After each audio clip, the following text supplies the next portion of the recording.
أعوذ بالله من الشيطان الرجيم. بسم الله الرحمن الرحيم. يا أيها المزمل قم الليل إلا قليلا نصفه أو انقص منه قليلا أو زد عليه ورتل القرآن ترتيلا إنا سنلقي عليك قولا ثقيلا إن ناشئة الليل هي أشد وطئا وأقوم قيلا إن لك في النهار سبحا طويلا واذكر اسم ربك وتبتل إليه تبتيلا رب المشرق والمغرب لا إله إلا هو فاتخذه وكيلا واصبر على ما يقولون واهجرهم هجرا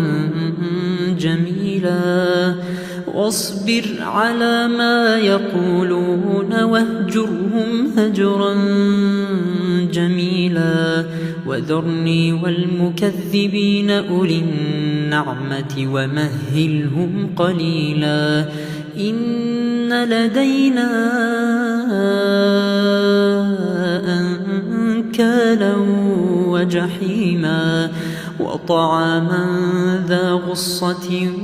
وعذابا أليما يوم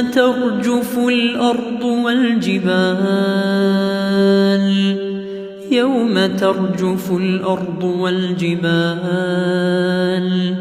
وكانت الجبال كثيبا مهيلا إنا أرسلنا إليكم رسولا شاهدا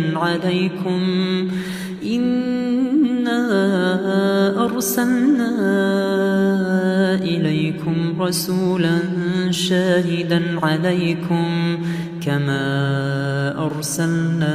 إلى فرعون رسولا فعصى فرعون الرسول فأخذناه أخذا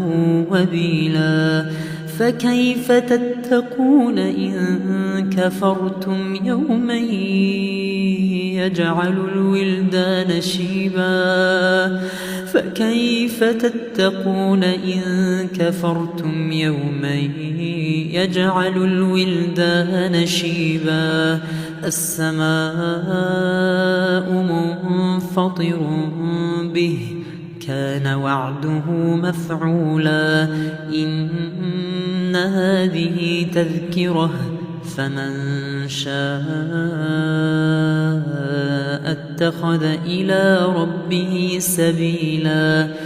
إن ربك يعلم أنك تقوم أدنى من ثلثي الليل ونصفه وثلثه وطائفة من الذين معك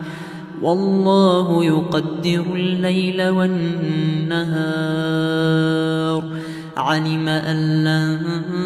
تحصوه فتاب عليكم فاقرؤوا ما تيسر من القرآن علم أن سيكون منكم مرضى وآخرون يضربون في الأرض يبتغون من فضل الله وآخرون يقاتلون في سبيل الله فاقرؤوا ما تيسر منه وأقيموا الصلاة وآتوا الزكاة وأقرضوا الله قرضا حسنا وما تقدموا لأنفسكم من خير تجدوه عند الله وما تقدموا لأنفسكم من خير تجدوه عند الله هو خيرا وأعظم أجرا واستغفروا الله